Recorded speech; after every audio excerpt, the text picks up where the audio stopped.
Welcome to the Weekly Spiral. You are tuned into episode 19. I'm here with my man Casey. We're going to talk winners and losers. We're going to do some wild card weekend picks, and then we're going to wrap things up with the Weekly Spiral season awards. And we're also going to go over our regular season records for picking games and tell you who won that matchup and where we ended up with those picks.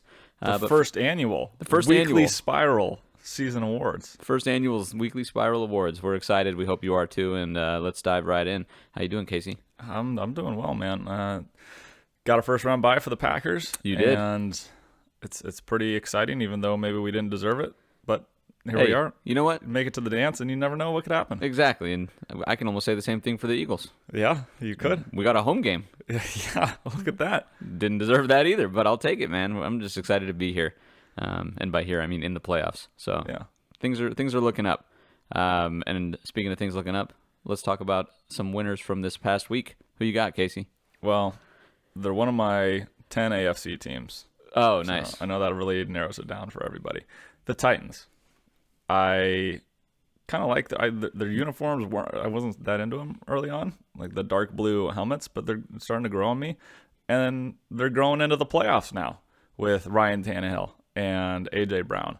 And they seem super dynamic. They had a little bit of difficulty with the Texans, even though the Texans weren't starting a lot of their big dudes. Derrick Henry went wild, though. He did. Got the rushing crown for the year in yardage, and I think they got a decent shot at New England. New England didn't play well last week, especially with the loss to the Dolphins, something that you probably know a little bit about. Oh, shots fired. But I think they definitely have a shot at New England, even if it's at New England. And the Titans, although losing to the Saints and the Texans the two prior weeks, I think have shown that they can compete with the best teams. Yeah. So if they play well and Derrick Henry is gone and Tannehill's throwing those lasers, I think they can really compete with almost anyone in the AFC. So, Totally. I mean, Derrick Henry, 211 rushing yards, I think, is what he had in that game. Yeah. It's absurd. It's nuts. Like, some teams don't even get that in, total. Yeah, and what blows my mind is, like, sometimes when they do close-ups of him, like on the field or on the sideline, like, he's an enormous person. Like, yeah, if people, you it looks saw like him, little kids next to him. Oh, for sure. If you saw him and you were like, you didn't know anything about it and you were just guessing what position he played, you would probably think he was a defensive lineman or something. Yeah, he's a big dude, but he's got the speed of a running back too. He's got those long strides. Doesn't look like he's going super fast, but he just eats up ground. Yeah, and you don't want to be the one in his way. No, I'll escort you to the end zone. Right this way, sir. You can go right in. I'm not going to tackle you. Go ahead. What about you, though? Who's your winner? My winner's got to be the Niners. Yeah? Secured the first seed. They're going to have home field advantage throughout the playoffs, which I think is huge. Things are kind of falling their way. They basically won what was essentially the NFC West championship game, beat Seattle 26-21. Mm-hmm. This was a really great game to watch as well. So the road to the Super Bowl goes through Santa Clara, and this is going to be a storybook ending to what was an incredible season for the Niners if they can pull this off. They missed the playoffs the previous 5 seasons, and they have every piece you would need to make a run this year. There's not many holes on this team, and barring any serious injuries, I'm confident they'll make a run. And they might have some favorable matchups as well, depending on how things play out. But, we talk pass rush. Nick Bosa, most quarterback pressures by a rookie ever with 80. Best rushing game in the league aside from Baltimore.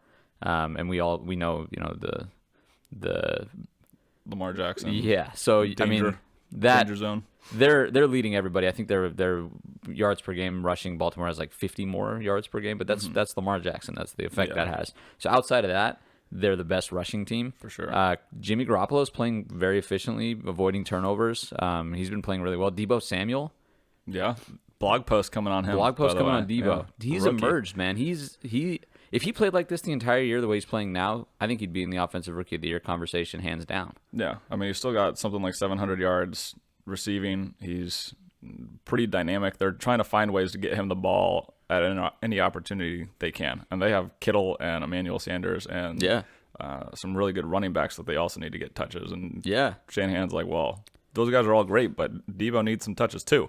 Let me find a way to get him schemed up and put him in the backfield, get him jet sweeps. They have been. All these kind of things, yeah. So, I mean, he had over 100 receiving yards, and I think he had almost 80 rushing yards, too, in that game last week. Yeah, he did some damage for sure. He damage. scored that wild touchdown, too, with the little spin move on the sideline. And yeah, that was cool. Scored. Yeah, that was cool. Mostert, too, has come on and kind of secured his sure. position as the lead back, undrafted free agent, which is really impressive. George Kittle, best tight end in the league. There's just no holes. I mean, their defense is elite. Pass rush, their front four is very stout.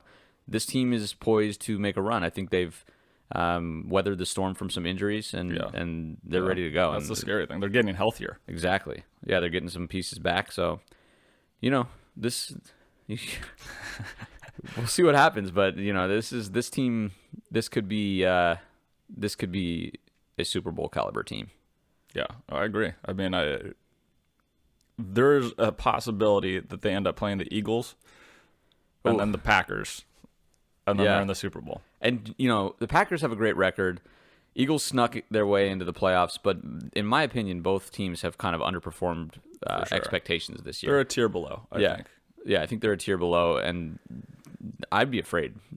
I don't want to play the Niners again. Yeah. I already experienced that. And the Niners, in my mind, we will dive into this later, but I think Kyle Shanahan, definite coach of the year candidate, and he's consistently shown that he's able to adapt game plan with each game. An example of that is they typically utilize a 4-man rush. They don't really blitz that often.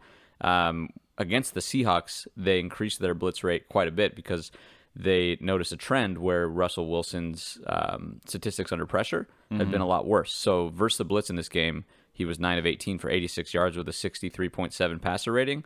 And versus no blitz with just the 4-man pressure, he was 16 for 21, 147 yards, a touchdown with 126.5 passer rating. So blitz that boy, man. I think a huge part of coaching is being able to adapt in game. And for sure. They've been doing that. They've been winning. They've been doing everything you need to do to be a top tier team. And they are the top tier team in the NFC. Absolutely. It's sort of them and the Saints, I think, are the cream of the crop up there, and we'll see if someone can create some magic and get hot. But those are the teams to beat for me. But we talked about the Packers a little bit. They're actually my loser, even though they got secured a first round bye, yet they're a loser. They're a loser. Well, it's not. It's more Aaron Rodgers is the loser because they're finding ways to get it done, which is cool. But I think anyone that's watched Aaron in the last 2 years can tell he's not what he used to be, and he's sort of relying on name recognition and stuff to I don't know, be thought of as a top tier quarterback still, and he's just not that guy anymore. I mean, over the last 6 games, he has 1,200 passing yards, which is 214 yard average. He has one game over 250 yards passing in the last 6 games. He has 9 touchdowns, and 4 of those came in the Giants game. Yeah. So he has 5 touchdowns over 5 games, 2 interceptions. He has an 85.05 average quarterback rating, and he's had 4 games in those last 6 where he's under 80 for his rating, 1 game over 100, and he's just missing routine throws 2 to 3 times a game. Like in almost every game, he's missing someone behind, overshooting them, all that kind of stuff. And it was most evident against the Lions. He missed, wide open deep balls where these are touchdowns that Aaron Rodgers, you would think, doesn't usually miss. But in the last couple of years, he has been. And last year, he was hurt and had the knee issue. But this year, there's not really an excuse. It's not scheme because he's seen them. He's throwing it to them. He knows they're open. He's just missing. Yeah. So it's not like, oh, I'm making a bad read. I'm throwing a ton of interceptions. I don't understand where they're supposed to be, when they're supposed to be there. It's just like, hey, my body is not doing what I'm used to it being able to do. And I think watching Aaron Rodgers early in his career, especially, he makes these wild off-platform, weird angle throws where he's jumping or running away from the throw, and he just has insane arm talent where he can rely on that. And now all of a sudden, as his body's starting to age, he doesn't have the lower body fundamentals to help his fading arm talent. So now when he tries to make those same throws that he used to nail all the time, he's missing them. Yeah. Because his lower body isn't connected to his upper body. And that's something that he's relied on his whole life. And I think there's maybe a little bit of a cognitive dissonance there where... Fancy word. Yeah, thanks.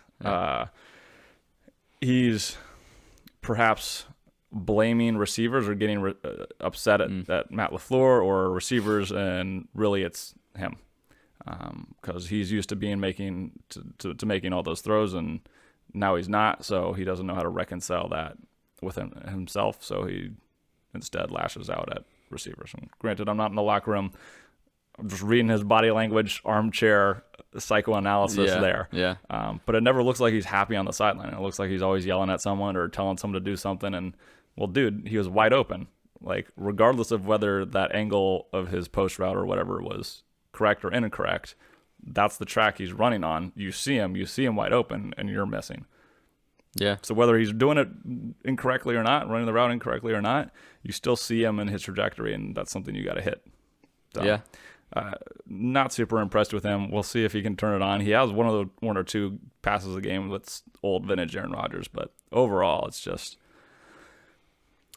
might need to look to the future. He's 35, 36, so maybe pick up a quarterback in the draft and start training someone. Yeah, I mean, the Packers, as far during my lifetime, have always had that sort of next man up quarterback being groomed behind their current star quarterback. So, I mean, now's as good a time as any to try to get somebody in, learn behind it. One of the best to ever do it, for sure. And hope you can get maybe 2 or 3 more years out of Aaron Rodgers. Yeah. I wouldn't be surprised though if we see him turn it on in the playoffs. I mean, when it matters most. You guys are winning. I mean, it's not pretty, by any means. Yeah. But a win is a win, and you secured that first round bye, which I think is huge for a team like this that can get right, figure out what they need to do, have an extra week to game plan. I could see Rodgers turning it on. I feel like we're winning in spite of him instead of because of him a lot of the time. So I would be would I be shocked to see him be above where he has been the last few weeks? No. But do I think he's going to be the old Aaron Rodgers and just light everything on fire? No. I haven't seen it this year. So maybe the Eagles game was the only game that he was really like clicking on all cylinders, and then it's been. And you guys lost that game. Lost that game. Yeah. Fun fact: Carson Wentz is the only quarterback aside from Aaron Rodgers to win in Lambeau Field this year. So really, yeah. Wow. 7-1 at home. 2 greats right there. Yeah, they are, man. Speaking of quarterbacks kind of underperforming, my loser is the Patriots. What a segue. Great job. Right? Thank you. Appreciate that. They lost to the Dolphins, 24-27, in a very important game that would have potentially secured a first-round bye for them. Yeah. And now they will be playing a wild card game for the first time this decade. So we said it early on, or I said it early on. This is not going to be the same Patriots team that we're accustomed to, and it's shown. I mean, they just don't have the same offensive talent that we're used to seeing, and they're kind of wasting the number 1 ranked defense, in my opinion. Like, I don't think this team, if they make a run, it's because they're holding teams. They're holding teams under 20 points per game. It's got to be the defense. It's got to be the defense first. It's and I don't think that's happening. The only other team to not play a wild card game the past decade is actually the Browns. But not for the same reasons. Not because they've been in, not happy reasons. Yeah, not happy reasons. The Browns are just in disarray. But paper bag reasons. Yeah. So, Tom Brady, I think he threw a pick 6 in this last game too, which is not great. Yeah, in general, I just think New England this season, they came on real hot, but everybody kind of expected them to do that, given the strength of their schedule and their division. Yeah. And then in games that matter, they haven't looked super great. And in this game, which mattered a ton against the Dolphins team that they blew out earlier in the season, I think 43-0 or something absolutely absurd. Yep. They lose, and this matters. Like this, I think I could see them. We're going to talk about it, but I could see them getting knocked out against the Titans in the first game. So I mean, I think this was a huge loss. Good for the Dolphins, kind of ending their season on a high note, and I think they've been competitive the whole. I mean, early in the season they were getting blown out, but they've fought. Yeah, those players didn't give up. Brian Flores has secured his job. I think he's the long-term answer. I don't have any questions at coach. For Miami, they need to figure a lot out personnel wise, but Patriots, not the same Patriots. Yeah, I mean, of the 5 AFC playoff teams that they played, they beat one of them twice. It was the Bills. So Yeah. they beat the Bills twice by 1 score, and then they lost to the Texans, they lost to the Chiefs, they lost to the Ravens. Yeah. And the So- Bills are arguably the worst AFC playoff team. Arguably. You could, Yeah. I mean, it's Yeah. probably them or the Titans, right? Yeah, they're the last 2 seeds. So We'll see. But that's my no. loser, though. I'm just not confident in the Patriots moving forward. I'm not either. Yeah. Should we talk about the games? Let's talk about the games. You want to just start? You want to go out of order, and we can start with the we can Titans start at with the Patriots. Titans and Patriots, yeah. Yeah, I'll let you take it from Okay. here. Well, I already talked good things about the Titans. So, as you may imagine, I'm picking the Titans. I think that A.J. Brown has been playing super well. And with Derrick Henry also running really well, Tannehill hitting some passes. This is actually Ryan Tannehill's first playoff game. He's been with the Dolphins for forever. Yeah. So Good for him, man. yeah, we'll see how he does. I don't know if Stephon Gilmore can slow down what AJ Brown is doing. They might have some difficulty, but I think they've proven to be a little bit vulnerable on the back end because they trust Stephon Gilmore to man up on the back end. Yeah. They're susceptible to big plays if he gets beat or if that safety crashes. So a lot of the play action stuff, if they can get Devin McCourty to crash on a run and get Stephon Gilmore with a double move, because Stephon likes to jump a lot of routes because they usually shift a safety over to allow him to be hyper aggressive. So if they can catch him on a double move off a play action, they could get some big chunk plays on him. I still think he's one of the best corners in the league and has been playing out of his mind. But I think that's the way to get chunk plays on him and then get Derrick Henry going. And I think the Patriots could be in for a little bit of a shocker and exit the playoffs earlier than they have in a very long time. Yeah, for sure. I totally agree with everything you just said, and I think play action is going to be crucial, partially because I think this is going to be a big Derrick Henry game. We've seen it before where the way to beat the Patriots is attack them on the ground and set that up with play action. You're not going to beat – Stephon Gilmore is the best cornerback in the league, I think. Yeah, it's I agree. not even – it's like you could argue Jalen Ramsey maybe prior to the trade. I'm not sure. Yeah. But Stephon Gilmore, phenomenal player. Definitely the best cornerback in the league in my mind right now. And I think that in order to win this game as the Titans, you have to have a 100-yard plus 2-touchdown kind of game from Derrick Henry, and I think you can totally do that. So I'm going to say – you never gave a score, by the way. Oh, You want to give your score? Yeah, 31-27. 31-27. That's very Titans close over to the mine. Patriots. I don't know if you copied me or I copied you, but Well, mine is 30-24. So we're kind of in the same ballpark. I think that the Titans win this game simply because I think they can outscore the sort of anemic Patriots offense. Yeah. Next game, we're looking at the Vikings at Saints. switching over to the NFC, the Vikings just laid 2 duds. I know they didn't have their starters in against the Bears, but they still lost to the Bears, who also had nothing to play for. And then they lost to the Packers the week before that. The Saints just look good. They do. I think they're the best threat to challenge the 49ers in the NFC. And I just don't see a way, especially if Adam Thielen isn't healthy yet. I think Marshawn Lattimore can lock up Diggs, and who knows what Dalvin Cook is going to look like. I just don't trust them to be able to put up enough points to keep up with Drew Brees, because Drew Brees is hot, Michael Thomas is hot, Alvin Kamara is lukewarm. He's heating up. He had a decent He's game getting there. Jared Cook is playing really well at the tight end position. So they're starting to find these weapons or other guys that can complement just Michael Thomas and Drew Brees. Yeah. So I have the Saints winning 37-27. I'd be pretty surprised if the Vikings can pull this out. Yeah, I agree. I think it's a little bit closer. I kind of see it's going to be a barn burner. Oh yeah, We got to drop Nice. that at least once per episode. Say the words barn burner. But I think the Saints win this 33-27. They have the best wide receiver in football, arguably, and one of the best quarterbacks to ever play the game. And I just think that combo is going to be too much for the Vikings defense, and I see them winning. I said it already, 33-27 in a close game. Yeah, it'll be. I think it has potential to be one of the most exciting games if both those offenses start clicking. Yeah, it could be a real shootout, and that could be a fun game. Do we know Dalvin Cook's? Is he? I mean, I know he didn't play the last week. I assume he's going to try to go, but shoulders, especially with running backs, are difficult because they get contact on every play almost. Because that's, I mean, we saw it. We saw the difference. Like that could be the difference between this being a close game and this being just a Saints blowout. But we'll see what happens. Next matchup, Bills at Texans. Well, I haven't chosen the Texans like once. You haven't? They're like my version of the Cowboys for whatever reason. I don't know. I just don't like. I don't believe in them. They're too inconsistent.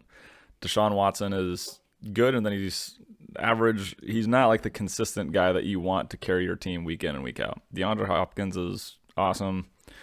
Carlos Hyde is playing pretty well. Will Fuller has been on and off the field all year. But the Bills are playing pretty well. The defense has really come on, and more often than not, they're doing enough on offense to win games. I think this is going to be a low-scoring affair, with the Bills winning by a field goal, 13-10. This is going to be the early Saturday game. Oh God, yeah. I hope you're wrong. not because you picked the Bills, but just because that would be not fun. Yeah, well, defense is fun for some people, I guess. Yeah, no. I'm going to pick the Texans in this one. I think Deshaun Watson turns it on when he needs to turn it on, and I think he could make some plays against the Bills. I will never trust Josh Allen. I just won't. Okay. Even though he's played pretty decent this year and they're winning games, he's still inaccurate on a lot of his throws. Yeah. Which, you can run the ball. You're great. You run 4.6, 740, and you're a big dude as a quarterback, but you're not Lamar Jackson. You're not going to win the game on the ground as a quarterback. At the end of the day, you're going to have to make some throws, and I think that I just trust Deshaun Watson making key plays in key moments more than I trust Josh Allen doing that. Yeah. And the only way I think the Bills win this is if what you said happens, and it's a low-scoring game where the Texans just can't get anything going, and the Bills' defense is like stalwarting them. Is that a word? Good word. That's a word, right? And they can't get anything on the ground. Deshaun Watson is held under 200 throwing yards, maybe one touchdown. Then I think the Bills can win this game, but I don't see that happening. And I think if Will Fuller can make a recovery in time to come back, it's going to be too much for the Bills, in my opinion. So I'm going to say Texans 24-20. Take this game at home. Okay. Wouldn't be surprised, but I'm rolling with my Bills like I have all year. Yeah, you're a big Bills, all Titans, Raiders. Who else you got? Hey, I said the Raiders were going to be playing for something in Week 17, and they were. They were. You were right. So you also said they were a lock to make the playoffs. I did not say the Raiders were a lock to make. They were my dark horse. Dark horse. Okay. Excuse me. Fine. Or you. I take it back. Dark horse. Fair. All right. Fucking Browns lover. Well. Okay. We'll get to that later. We'll get to that. Next matchup. It's your guys. Oh, boy. Fly, man. Eagles, fly. On the road to victory. Disappointing loss. Sorry. No, we're not singing the rest of it. All right. Seahawks at the Eagles. I don't know the rest of it. I just know the. Okay, well, I do. But anyways, Seahawks at Eagles. This is going to be a good game, I think. You don't have. I'm looking at the doc here. Yeah. Anyway, you want to start it off so you can just upset me, rip the Band-Aid off, and then we'll. And then you can. And then I'll say mine. I'll say mine. Yeah. I think the Seahawks just find ways to score points even when they have no running backs.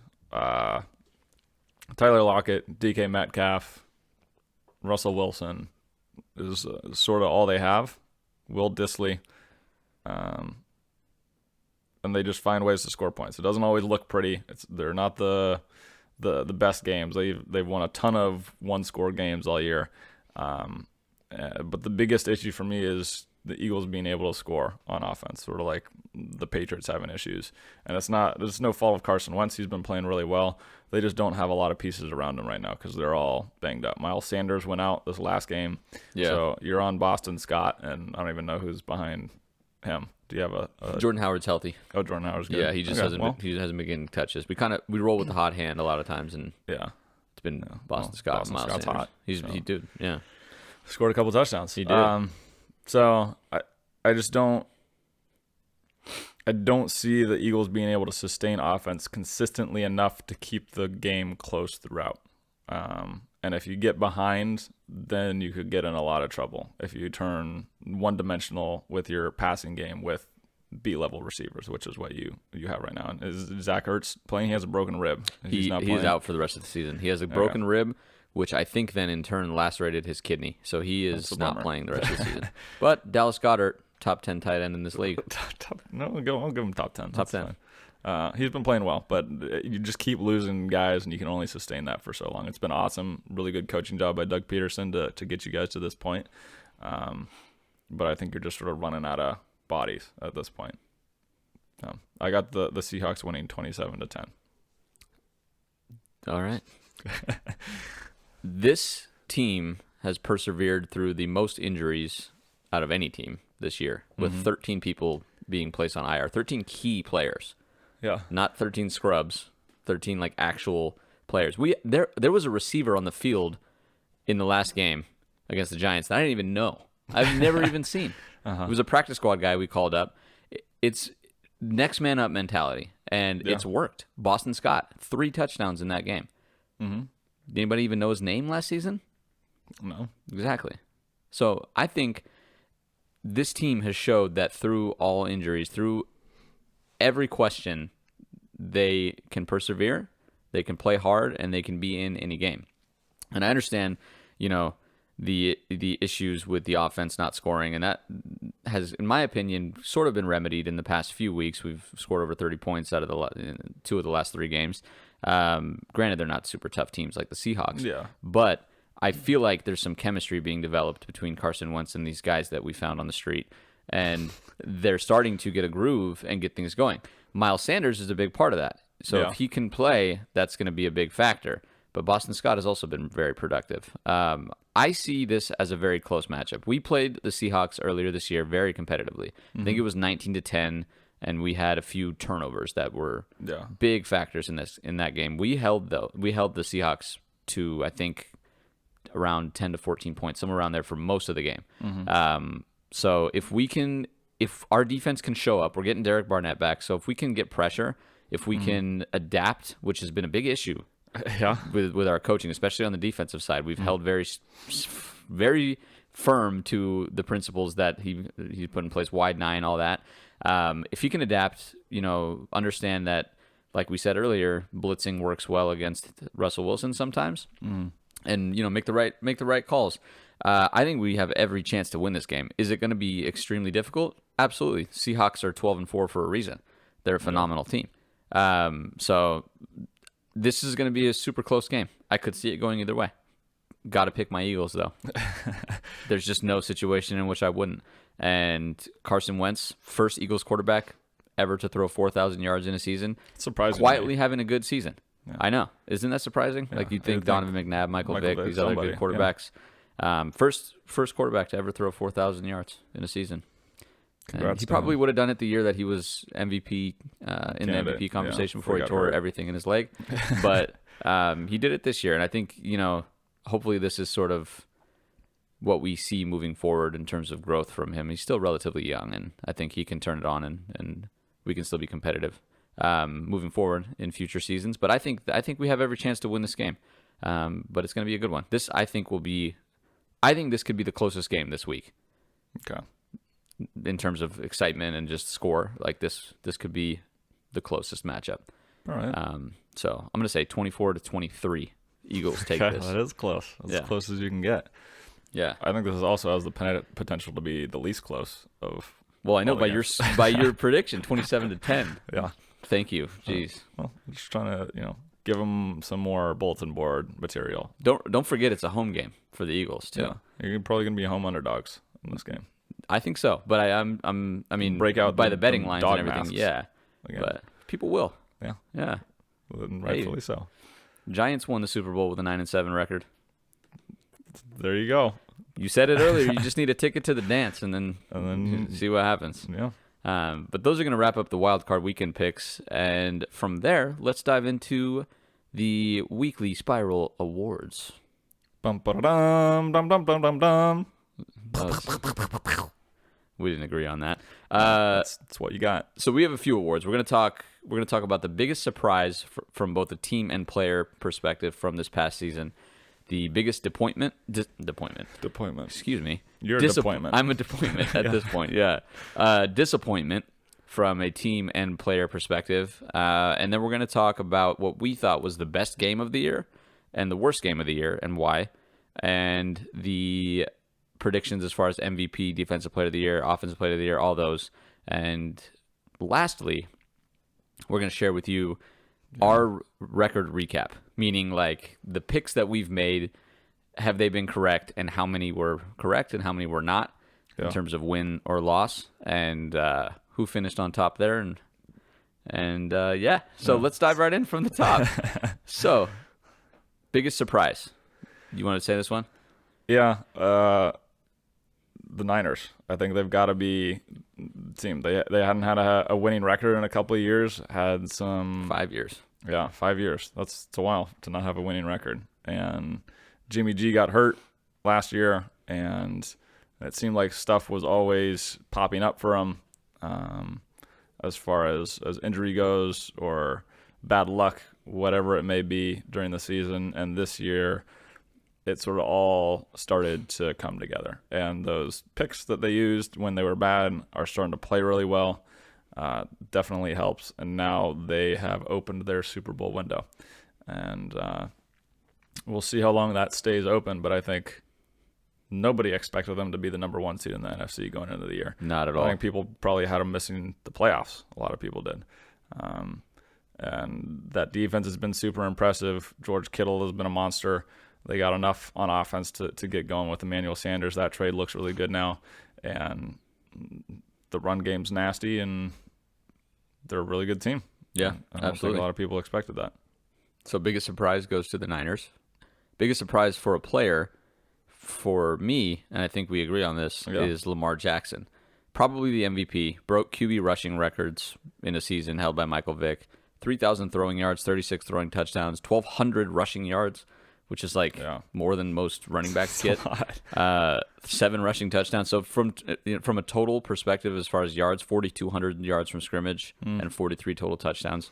Incredible season. And he didn't play the last game of the year. They sat him. Yeah. So that's over 16 games. Well, 15 games. Yeah. So great season from Lamar Jackson, who nobody expected to be this good. Durgan expected him to be really bad and lead the league in fumbles and interceptions, but great season. Biggest disappointment. Sure. As far as teams go, this is music to your ears. It's got to be the Cowboys. I mean, on paper, they just had a stacked team, and they couldn't beat your Eagles, which, as you mentioned, had 13 starters on IR, and it was all laid out for the Cowboys. Like, it was theirs for the taking. They got all the players. No one was really hurt. They had some offensive line issues early. Amari Cooper got hurt a little bit for a couple of weeks there.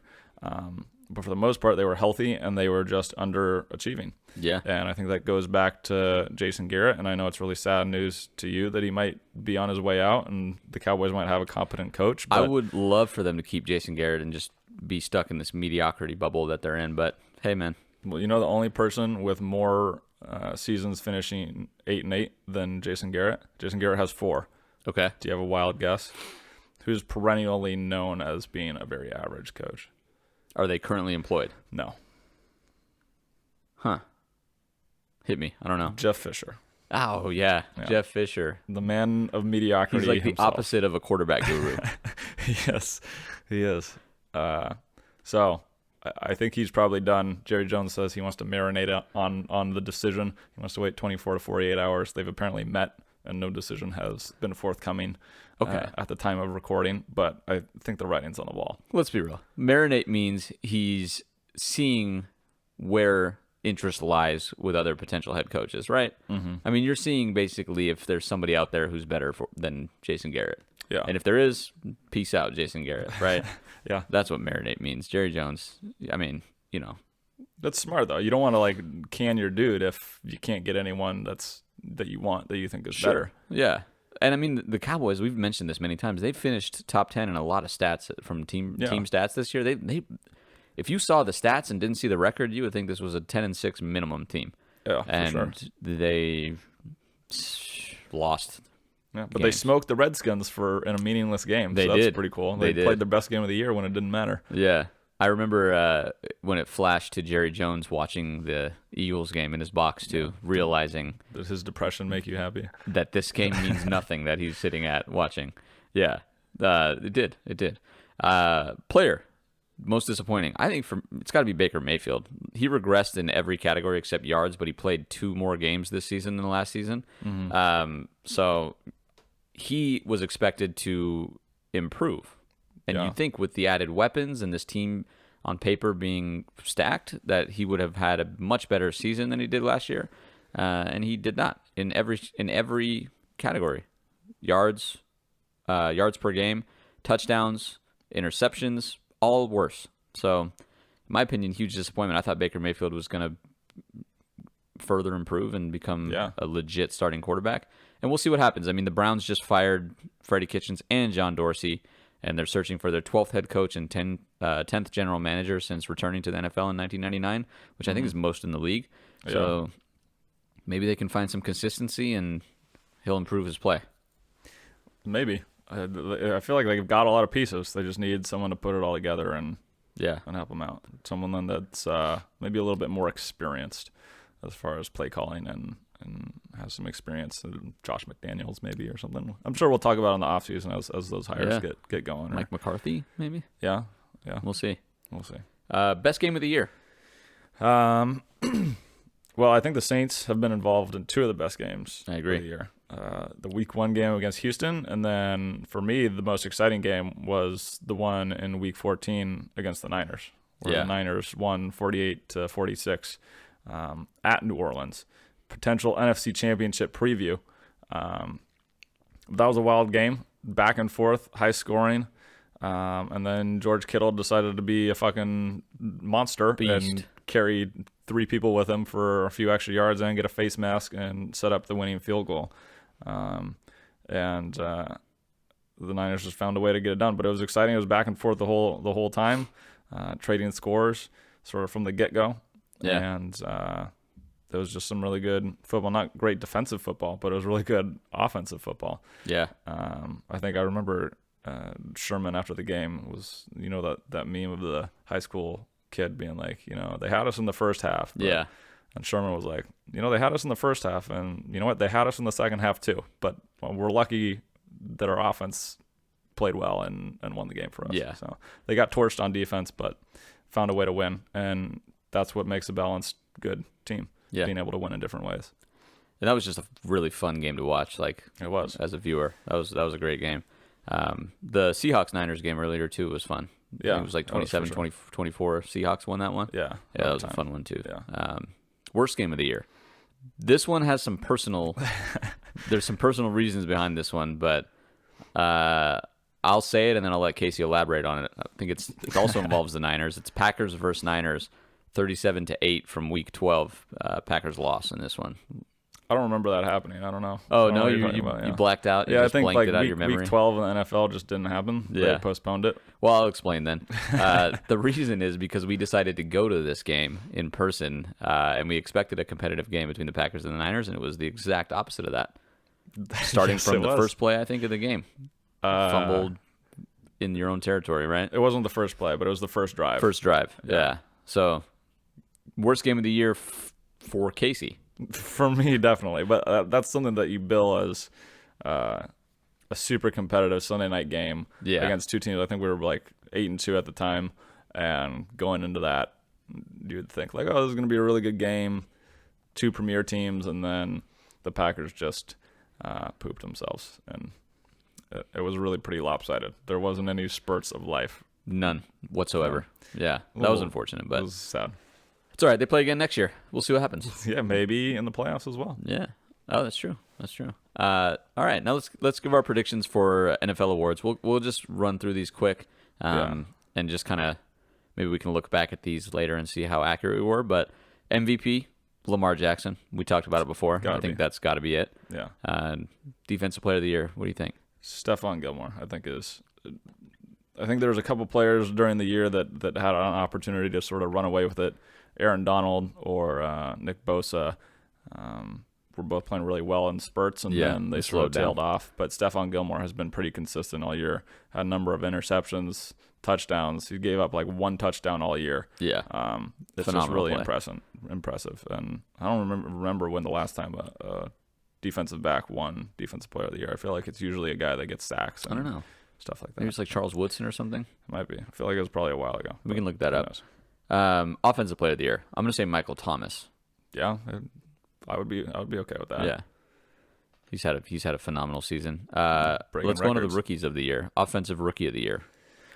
I think the Raiders are sort of set up now. They got Josh Jacobs. Yeah. I think he played really well, and they drafted really well in this last draft, and they got a couple draft picks coming up in the next draft because they have the Bears pick still. But Josh Jacobs played really well all year and got a little bit banged up at the end, but toughed it out, and I think they got their running back of the future, and they're starting to build. Yeah, I think A.J. Brown sort of runner-up at that. Yeah. If he plays like he's playing now, if he played like he's been playing throughout the whole season, I think he would have been. Yeah, he could have been the winner. He really came on strong at the end of the year. Defensive Rookie of the Year, Nick Bosa. Yeah, easy choice there, I think. Yeah. 80 quarterback pressures this year, most ever for a rookie.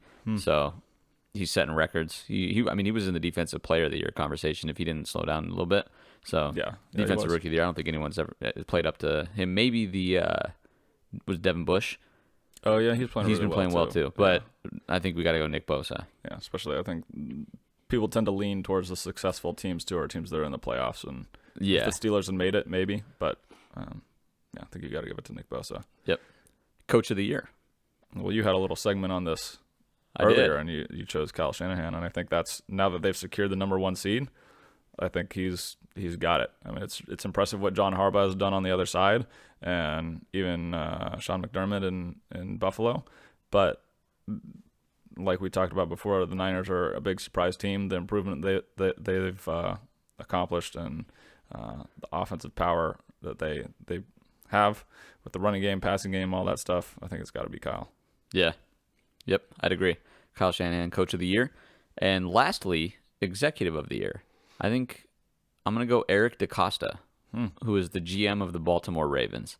And also Ozzie Newsome, sort of 1A, 1B, because Ozzie Newsome put a lot of these pieces in place, and Eric DeCosta's it was a tandem effort, in my opinion. Ozzie Newsome traded up actually with the Eagles, took Lamar Jackson, huge gamble, and paid off big, obviously. And then Eric DeCosta making in-season moves like getting Marcus Peters and things along those lines. So I'm gonna give him the nod. I think this season has been phenomenal for the Ravens, and he's put them in a position to succeed. For sure, that trade for Marcus Peters really is paying dividends for them. Absolutely, great move in the middle of the season. Yeah, for sure. So those are our awards and NFL predictions. Let's quickly recap our picks and where we ended up. So how do you want to do this? Do you want to start it, or do you want to? Well, I do want to mention, maybe we'll put the clip in, but oh God, you were banging on the table saying you would never, ever, ever, ever pick the Cowboys for the last couple weeks. But I went back and I found a clip. Oh no, of Cyrus picking the Cowboys over the then breezeless Saints. So I don't know how you want to respond to that. If you want to be held accountable in some kind of way, maybe you have to eat the ghost pepper that I'm supposed to eat at some point. Oh, I forgot about that. Definitely not. We never made that bet and shook on it, but I will own up to it. I did pick the Cowboys. I think this was like week 5 or something. Yeah, when you were young and naive. And when I was young, naive back in the day, I'm much more grown now, and I've changed. But they were on a roll at the time. It looked, things were, looking up for them, and I regret it, to be honest. And I think they lost that game too. So they did. Yeah, the Saints won. So that proves why you never picked the Cowboys. Casey is very vengeful and spiteful, and went through every episode and listened carefully to prove me wrong. I picked the Cowboys just once, and I will never pick them again. For what it's worth, I think I also picked the Cowboys that game. But I can give you a drum roll. We're all very tight, our records. Durgan missed a number of weeks, as you may know. So we can lead off with including this one and the last one. So he was 20-16 with a 55% winning percentage. Above 500, props to Durgan. Even though some of his takes are a little wild, he picks games decently. So props to him. But us two, separated by one game. One game. One game. I'll give you a drum roll.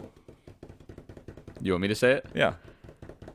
Casey was 36-30, and I was 37-29. Oh, devastating. Woo! But the playoffs are coming up, and we did have some differing picks this week. So True. That's opportunity. True. Do you want to come back? Okay, here's the question, though. Should we leave this as sort of the regular season thing and start a new playoff thing? Yeah, well, you're the number 1 seed. I made it as a wild card or whatever, and Durgan missed the playoffs. Yeah, Durgan missed the didn't playoffs. show up. Yeah, he didn't play enough games to be in the running. Got it. Okay. Props to you. Thanks, man. 56%. You can buy me a trophy and I'll display it. I don't know if I'll do that, but no, I'll think about it. Maybe I'll make one out of tinfoil or something. Okay. All right. Next year we'll all chip in on a trophy, and whoever there you wins go. gets Every it. year we can put a plaque on Nice. it. But, Love it. Says. Sounds good. That's gonna wrap things up here on episode 19. Almost said 9. Episode 19. We're really glad to have you. Thank you for joining in with us. By the time you're listening to this, it's probably 2020. So we really hope your new year and 2020 is off to a great start for you. Thank you for listening. Thanks for tuning in. We really appreciate your support. Check us out on Instagram at Weekly Spiral. Weekly_spiral. There you go. And on Twitter at Weekly Spiral. Yeah. We got to make those the same. Rate, like, subscribe, Spotify, Apple Podcasts, wherever you listen to your podcasts. And check us out on all of our social handles. Yeah. We're also on YouTube. Check out the blog at weeklyspiral.home.blog. And at this point, I think the most useful thing for us is, like, if you know someone that enjoys the NFL, as soon as this episode is over, text them like, hey, check out the Weekly Spiral. Yeah. Send them a link. Send them a link to the blog. So you can share from Spotify. You can share from Apple Podcasts. Click that little box with the arrow going up. Yeah. Message it. We'd really appreciate the support. And, that's going to wrap things up here, I think, on episode 19. Looking forward to episode 20 and doing some playoff matchup predictions next week. Yeah. Happy playoffs, guys.